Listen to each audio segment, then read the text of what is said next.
새로운 요양원이 마음에 쏙 드실 거예요. 뜨개질 수업도 있대요. 며느리 최유나의 미소는 그녀의 인조 속눈썹만큼이나 가짜였습니다. 아들 김민주는 순종적인 강아지처럼 고개를 끄덕였고 둘째 아들 김지훈은 내 재산을 팔아치워 얻게 될 돈을 머릿속으로 계산하고 있었습니다. 나는 그저 미소 지으며 좋은 생각이라고 말했지만 내 안에서는 무언가가 영원히 산산조각 났습니다. 그들은 이 연극을 위해 서울에서 가장 우아한 강남의 레스토랑을 골랐습니다.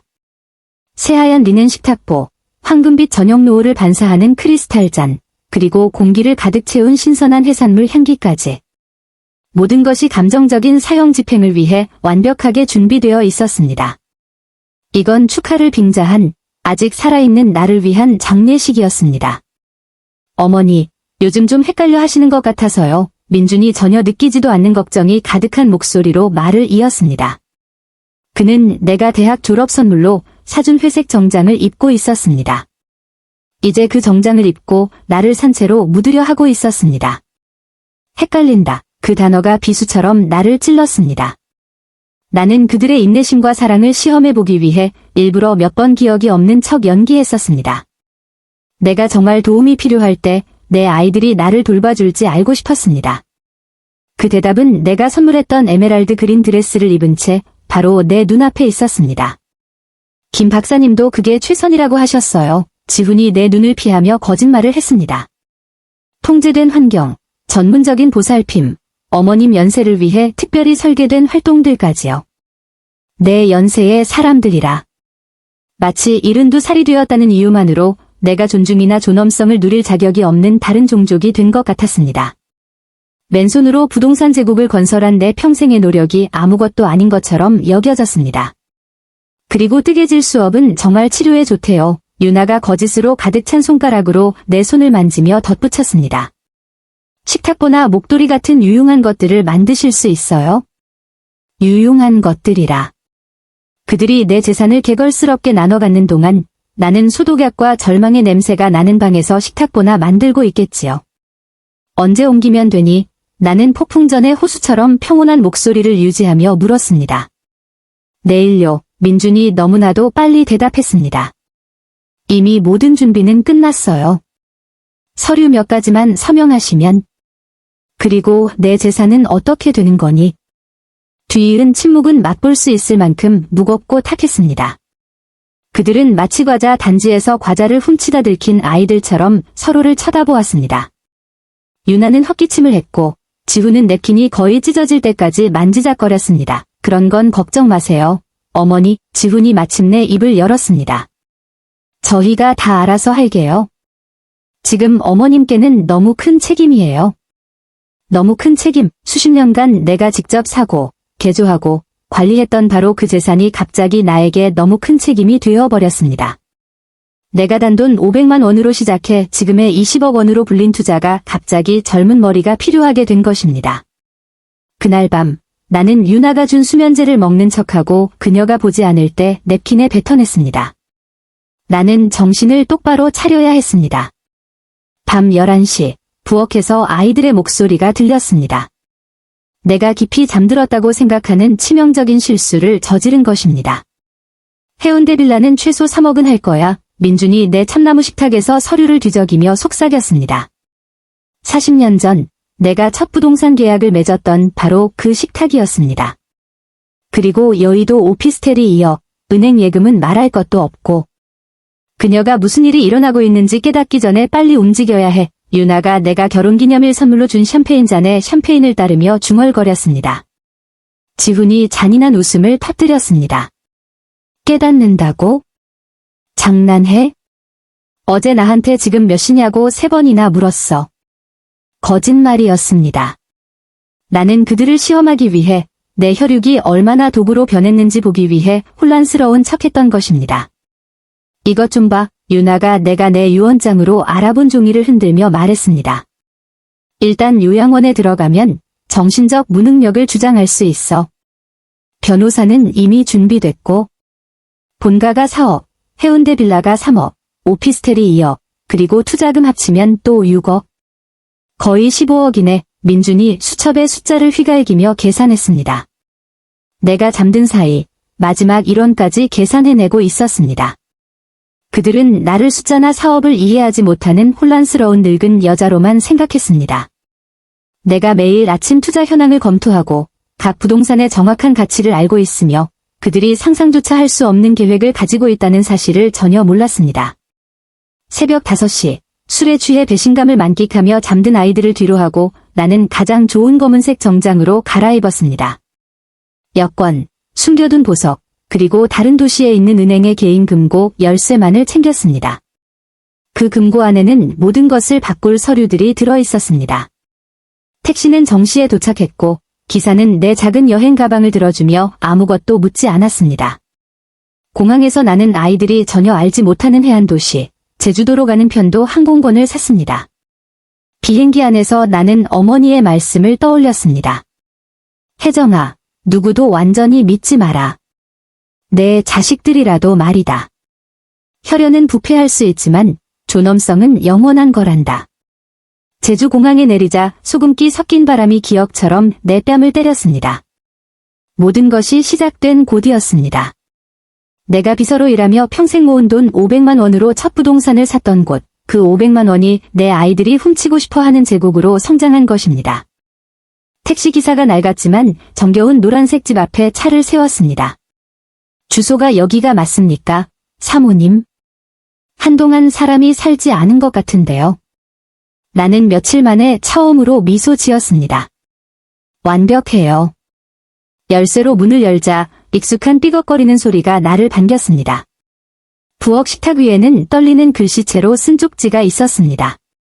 사모님, 수년 동안 기다리고 있었습니다. 정숙 올림. 오정숙 아주머니였습니다. 심장이 멎는 듯했습니다. 그녀는 민준이와 지훈이가 더 이상 필요 없다고 결정하기 전까지 15년간 우리 집안일을 돌봐주셨습니다. 그때 현관에서 발소리가 들리고 문이 천천히 열렸습니다. 그곳에는 오정숙 아주머니가 서 있었습니다. 30년의 세월이 흘러 머리는 새하얗게 변했고 얼굴에는 주름이 가득했지만 따뜻한 눈빛만은 그대로였습니다.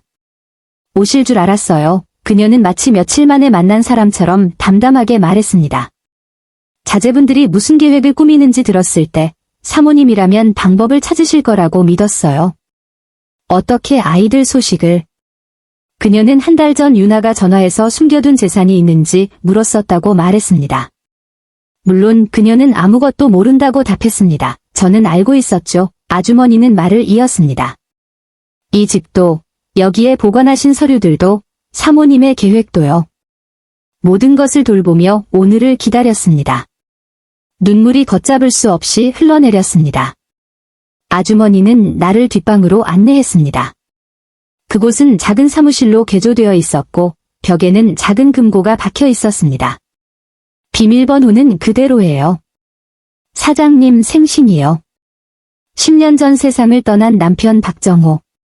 금고 안에는 수십 년간 숨겨온 서류들이 있었습니다. 아이들이 존재조차 모르는 부동산 등기부 등본, 해외 은행 투자 서류, 그리고 그들이 사진 찍었던 것과는 완전히 다른 유언장. 하지만 가장 중요한 것은 희망센터라고 표시된 두꺼운 서류 폴더였습니다. 사모님의 꿈, 기억하세요? 아주머니가 물었습니다. 더 이상 가족에게 짐 취급받고 싶지 않은 나이든 여성들이 존엄성을 지키며 살 수 있는 곳을 만들고 싶어 하셨잖아요. 물론 기억했습니다. 모든 준비가 끝났습니다. 허가서, 설계도, 프로젝트를 위해 따로 마련해 둔 자금까지요. 사모님께서 돌아오셔서 시작하시기만 하면 됩니다. 그때 아주머니가 휴대폰을 꺼내며 말했습니다. 최 변호사님이 사모님 전화를 기다리고 계십니다.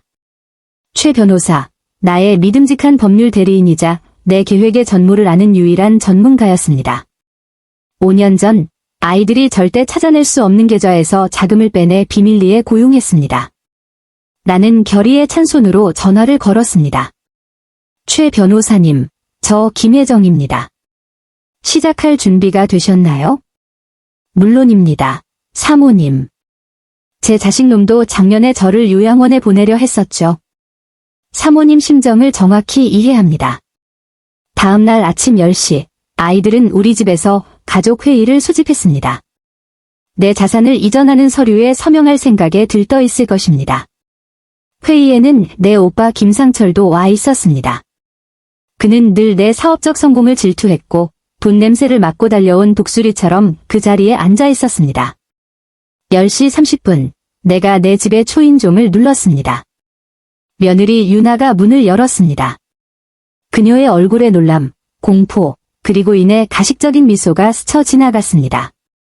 어머니. 세상에, 얼마나 걱정했는데요. 어디 계셨어요? 경찰에 신고하고 병원도 다 확인했어요. 생각 좀 하느라 나는 태연하게 집 안으로 들어서며 말했습니다. 그리고 중요한 결정도 좀 내렸지. 거실에서 민준이와 지훈이, 오빠 상철이 달려 나왔습니다. 어머니, 걱정했어요. 민준이 나를 안으려 했지만 나는 부드럽게 그를 밀어냈습니다. 나를 걱정한 거니? 아니면 너희 계획을 걱정한 거니? 그 순간 최 변호사가 문을 두드렸습니다. 아이들이 고용한 박 변호사라는 자가 식탁에서 일어섰습니다. 제 법률 대리인입니다. 내 목소리가 유리처럼 공기를 갈랐습니다. 노인 사기 및 자산 보호 전문 최성민 변호사입니다. 아이들의 얼굴에서 핏기가 가셨습니다. 최 변호사는 서류 가방을 열고 두꺼운 폴더를 꺼냈습니다. 자산 이전을 진행하기 전에 사모님께서 정신적으로 온전한 결정을 내릴 수 있는 상태인지 확인해야겠습니다. 흥미롭군요. 제게는 이틀 전 이 박사님에게서 받은 김혜정 여사님께서 아주 건강한 정신 상태이며 완전한 의사 결정 능력을 갖추고 있음을 확인하는 최신 의료 보고서가 있습니다. 그는 이어서 녹음기를 틀었습니다. 1년 전 바로 이 집에서 녹음된 내 아이들의 목소리가 방을 가득 채웠습니다. 그냥 빨리 돌아가셨으면 좋겠어. 신경 쓰는 척하는 것도 지겨워. 돌아가시기만 하면 전부 팔아서 돈 나누는 거야? 어떻게든 정신적으로 무능력하다고 선언하기만 하면 돼. 그럼 모든 걸 차지하는 건 시간 문제야. 고집불통 늙은이일 뿐이야. 협조 안 하면 가장 싼 요양원에 쳐넣어버리면 그만이지. 방 안은 무덤 같은 침묵에 휩싸였습니다. 이건 맥락 없이 편집된 파일이에요. 민준이 더듬거렸지만 그의 목소리에는 확신이 없었습니다. 맥락이요? 최 변호사가 비웃었습니다. 비슷한 내용의 녹음 파일이 3시간 분량 더 있습니다. 모두 사모님의 동의하에 녹음된 것들입니다. 이제 진짜 숫자에 대해 이야기해볼까? 나는 그들 앞에 검사처럼 서서 말했습니다. 내 재산이 약 15억 원이라고 생각했니? 너희는 30억 원 이상을 놓치고 있구나. 침묵. 아이들의 얼굴이 하얗게 질렸습니다. 내 실제 순자산은 너희가 모르는 부동산, 해외 투자, 그리고 내가 수십 년간 조용히 관리해온 사업체를 포함해 52억 원이 넘어. 최 변호사가 노트북으로 내 자산 목록을 벽에 투사했습니다. 서울의 본가, 해운대 빌라, 여의도 오피스텔 외에도 마이애미의 콘도 2채, 키웨스트의 작은 호텔, 기술 기업 지분, 스위스와 파나마의 비밀 계좌 내역이 화면을 채웠습니다. 그리고 가장 중요한 프로젝트가 있지. 나는 희망센터의 화려한 조감도를 보여주었습니다. 가족에게 버림받은 노인 여성들을 위한 주거 및 서비스 단지다. 건설은 다음 달에 시작되고 너희들은 이 프로젝트의 주된 영감이 되어주었지. 우리에게 이러실 순 없어요. 우린 어머니 자식이잖아요. 민준이 소리쳤습니다. 정확해. 내 목소리는 얼음장 같았습니다. 너희는 내 자식이다. 그래서 너희의 배신이 무한히 더 고통스럽고 용서할 수 없는 거다. 나는 민준에게 다가가 말했습니다. 내 대학 교육에 8천만 원을 썼고 내 첫집 계약금으로 5천만 원을 보태줬으며 내가 갚지 않은 사업자금 3천만 원을 빌려줬다. 45년간 조건 없는 사랑을 줬는데 너는 이렇게 갚는구나?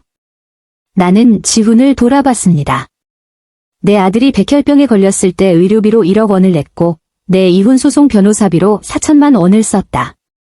내가 직장을 잃었을 때 2년간 내 집에서 살게 해줬지. 너는 이렇게 갚는구나? 마지막으로 유나를 마주했습니다. 나는 널 딸처럼 받아들였고 내 유언장에 내 이름까지 넣었다. 너는 이렇게 갚는구나? 이건 모두 시험이었다. 너희가 보기 좋게 실패한 시험이지. 오정숙 아주머니가 테이블 위에 내 진짜 유언장을 올려놓았습니다. 유언장에 따르면 민준이는 500만 원, 지훈이도 500만 원을 상속받는다. 며느리 유나는 아무것도 상속받지 못한다. 내 재산의 나머지 약 50억 원은 희망센터와 노인보호자선 단체 3곳, 그리고 오정숙 아주머니에게 돌아갈 것이다. 절망에 빠진 아이들에게 나는 마지막 제안을 했습니다. 하지만 방법이 하나 있다. 희망센터에서 앞으로 5년간 무보수로 일하며 너희가 돈보다 더 소중한 것을 진정으로 아끼고 내게 입힌 상처를 기꺼이 치유하려 한다는 것을 증명해 보여라. 그렇다면 상속에 대해 다시 이야기해 볼 수 있지? 만약 거절한다면 최 변호사는 즉시 너희를 사기 및 사기 미수 혐의로 고소할 것이다. 24시간 주겠다. 다음 날 아침 10시 희망센터 건설 현장에 택시 한 대가 섰습니다. 낡은 청바지와 티셔츠 차림의 민준, 작업복을 입은 지훈, 운동복 차림의 유나가 차에서 내렸습니다. 저희 노력해보고 싶어요.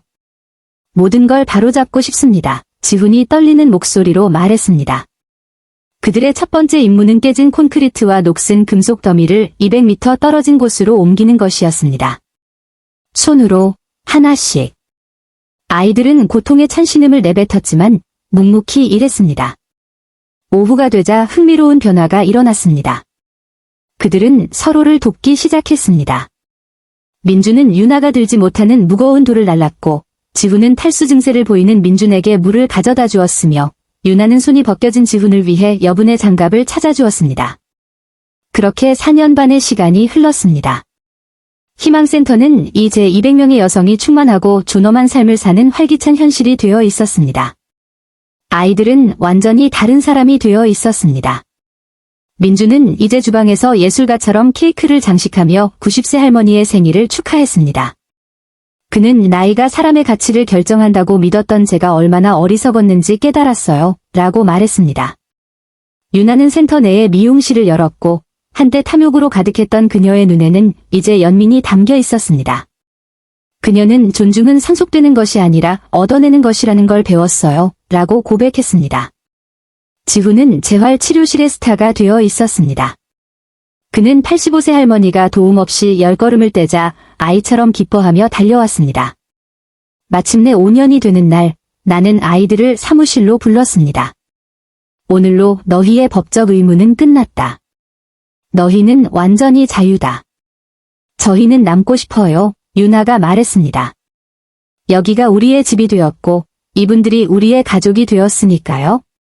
그리고 저희는 상속을 공식적으로 포기하고 싶습니다. 어머님의 모든 돈이 희망센터에 영원히 남기를 바랍니다. 나는 지난 5년간 나를 괴롭혔던 눈물을 마침내 흘렸습니다. 그것은 슬픔이 아닌 가슴 벅찬 자부심의 눈물이었습니다. 나는 그들 앞에서 수정된 유언장을 찢어버렸습니다. 그 유언장은 너희가 5년을 채우면 각각 5억 원을 주기로 되어 있었다. 하지만 너희는 더 이상 내 돈이 없어도 내가 바라던 사람이 될 수 있다는 것을 증명했다. 나는 전날 밤 새로 작성한 진짜 유언장을 꺼냈습니다. 이 유언장에 따라 민준이는 희망센터의 상임이사로, 지훈이는 재활 프로그램 부장으로, 유나는 정서 건강 및 창작 프로그램 부장으로 임명한다.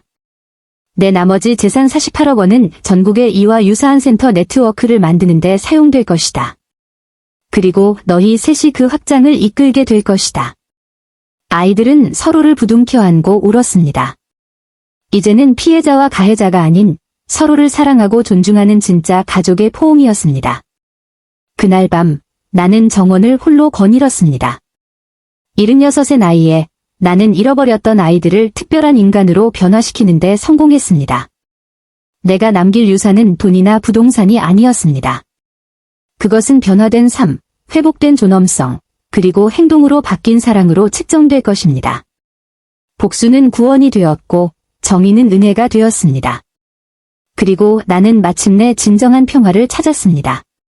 저희 채널을 찾아주시고 이 길고 깊은 이야기를 끝까지 함께해 주신 모든 구독자 여러분께 진심으로 감사의 말씀을 전합니다. 오늘 여러분과 함께 나눈 이야기는 단순히 시간을 보내기 위한 짧은 영상이 아니었습니다. 이것은 인간관계의 복잡함, 탐욕이 불러온 비극, 그리고 역경 속에서도 결코 꺾이지 않는 한 인간의 존엄성에 대한 깊은 성찰을 담은 여정이었습니다. 오늘날처럼 빠르고 자극적인 콘텐츠가 넘쳐나는 시대에 이토록 진지하고 긴 호흡의 이야기에 여러분의 소중한 시간을 기꺼이 할애해 주셨다는 사실만으로도 저희는 큰 감동과 힘을 얻습니다.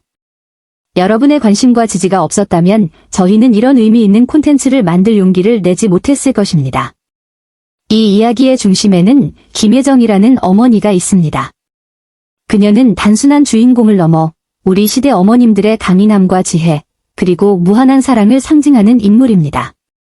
평생을 바쳐 이룩한 모든 것을 자신의 피부치인 자식들에게 빼앗길 뻔한 절체절명의 위기 속에서도 그녀는 결코 피해자로 남기를 거부했습니다.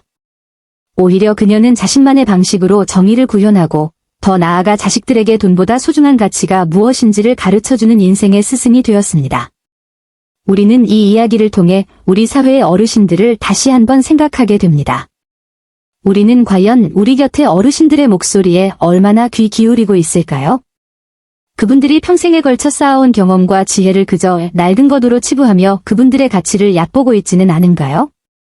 김혜정의 이야기는 우리에게 경종을 울립니다. 나이가 들었다는 것은 능력이 쇠퇴했다는 의미가 아니라 그 누구도 흉내낼 수 없는 깊이와 통찰력을 갖게 되었다는 의미일 수 있다는 것을 말입니다. 그녀의 치밀한 계획과 단호한 결단력은 우리가 노인이라는 틀에 가두어 두었던 무한한 가능성을 보여줍니다.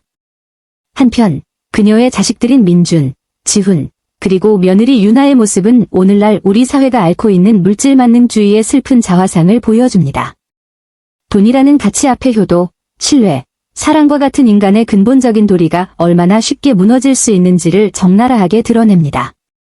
하지만 이 이야기가 더욱 특별한 이유는 단순히 이들을 악인으로 규정하고 벌을 주는 것에서 끝나지 않는다는 점입니다. 김혜정은 자식들에게 복수를 하는 대신 구원의 기회를 제공합니다. 희망센터에서의 5년간의 시간은 그들에게 부모의 재산을 탐하는 상속인이 아닌 타인의 아픔에 공감하고 공동체에 헌신하는 한 명의 온전한 인간으로 다시 태어날 기회였습니다. 이것은 우리 모두에게 깊은 울림을 줍니다. 인생에서 실수를 저지르지 않는 사람은 없습니다. 중요한 것은 그 실수를 인정하고 그것을 바로잡기 위해 노력하며 더 나은 사람으로 성장할 수 있다는 믿음을 잃지 않는 것입니다. 자식들의 변화는 결코 쉽지 않았지만 진솔한 노동과 타인을 향한 봉사를 통해 그들은 비로소 진정한 행복과 삶의 의미를 깨닫게 됩니다.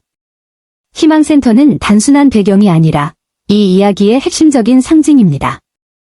그곳은 가족에게 버림받고 사회에서 소외된 어르신들이 마지막 존엄성을 지키며 살아갈 수 있는 희망의 공간입니다. 김혜정 여사가 자신의 전 재산을 털어 이 센터를 세우고 확장하려 한 것은 개인적인 복수를 넘어 우리 사회 전체에 대한 따뜻한 제언이기도 합니다. 우리 사회가 어르신들을 어떻게 대해야 하는지, 그분들의 마지막을 얼마나 존엄하게 만들어 드려야 하는지에 대한 중요한 질문을 던지는 것입니다. 이 이야기가 여러분의 마음에 오랫동안 남는 깊은 여운과 함께 여러분 자신과 주변 사람들을 돌아볼 수 있는 작은 계기가 되었기를 바랍니다. 이 이야기는 결국 가족에 대한 이야기이며 존중에 대한 이야기이고 진정한 유산이 무엇인지에 대한 이야기입니다. 진정한 유산은 돈이나 재산이 아니라 우리가 다음 세대에게 물려주는 가치와 사랑, 그리고 더 나은 세상을 만들고자 하는 의지일 것입니다. 다시 한번 이 긴 여정에 함께해 주신 모든 분들께 머리 숙여 감사드립니다. 이 이야기가 여러분에게 어떤 의미로 다가왔는지 저희는 정말 궁금합니다. 여러분의 소중한 의견이 저희 채널을 더욱 풍성하게 만드는 가장 큰 원동력입니다. 잠시 시간을 내어 아래 질문들에 대한 여러분의 생각을 댓글로 남겨주세요. 가장 인상 깊었던 장면은 무엇인가요? 이야기 속에서 여러분의 마음을 가장 강하게 움직였던 장면이나 대사가 있다면 자유롭게 이야기해주세요. 어머니가 자식들에게 반격하던 순간, 자식들이 처음으로 노동의 고됨을 느끼던 순간, 혹은 마침내 그들이 진심으로 뉘우치던 순간 등 여러분의 생각을 공유해주세요. 어머니 김혜정의 결정에 대해 어떻게 생각하시나요? 자식들에게 5년간의 시련을 통해 구원의 기회를 준 어머니의 결정이 옳았다고 생각하시나요? 아니면 너무 가혹했거나 혹은 너무 관대했다고 생각하시나요?